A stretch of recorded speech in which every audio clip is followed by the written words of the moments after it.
Do you stand up, please.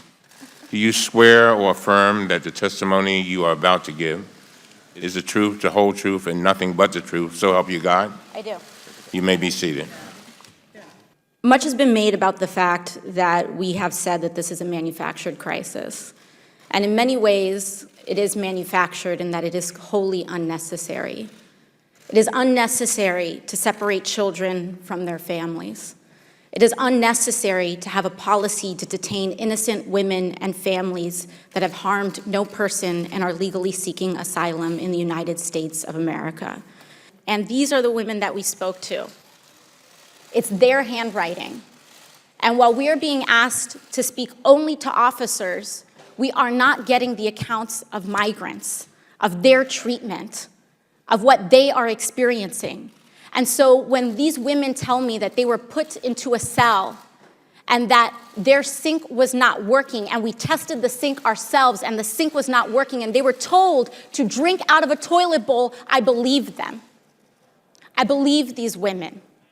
I believed the canker sores that I saw in their mouths because they were only allowed to be fed unnutritious food. I believed them when they said they were sleeping on concrete floors for 2 months. I believed them. And what was worse about this, Mr. Chairman, was the fact that there were American flags hanging all over these facilities, that children were being separated from their parents in front of an American flag. So I'm asking for Jacqueline, who was age 7, from Guatemala, who died from sepsis while in our care. She was the same age as my son when I heard about it. Mr. Speaker, we do have a crisis at our border. It is one of morality. Months ago, while many of my colleagues were claiming that the border situation was a manufactured crisis, we were urging immediate action because the circumstances were horrible. They were overcrowded. They were horrible. Have you ever seen a movie where they have parallel universes, where you're in one world in this situation, you're in another world in this situation? Well, that's what I feel like we're in, quite honestly.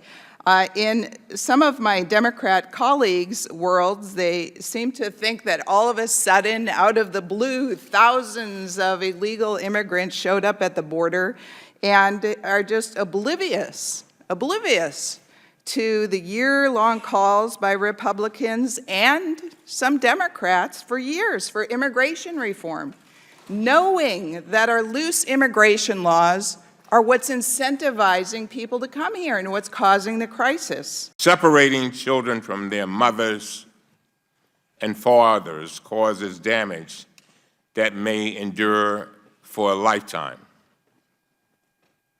Let me let that sink in. In other words, until they die.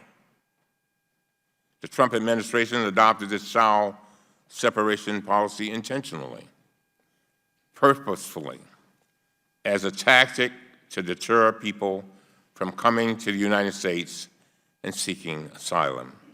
Fabricating stories of cruelty and besmirching the hardworking civil servants who are protecting the border and providing humanitarian assistance does nothing to help solve the problem. Putting a Band-Aid over the border crisis like we did 2 weeks ago does not fix the root causes.